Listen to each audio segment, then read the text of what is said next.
लो दोस्तों YTO के tractor आ गए जे तो ATS कंपनी ने इंपोर्ट करवाए ने 1204 120 हार्स पावर आ 4x4 आ।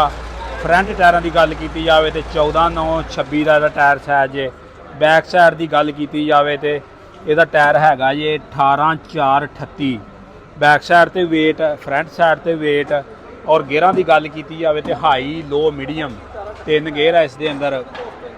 बाकी आम रूटीन वाले जोड़े बाकी पाकिस्तानी ट्रैक्टर के अंदर 4 गेयर होंगे ने उस तरह ही और हाई लो मीडियम इस अंदर फ्रंट तो वेट मिल जाते हैं और चंगा धाकड़ मेल ट्रैक्टर 120 HP का।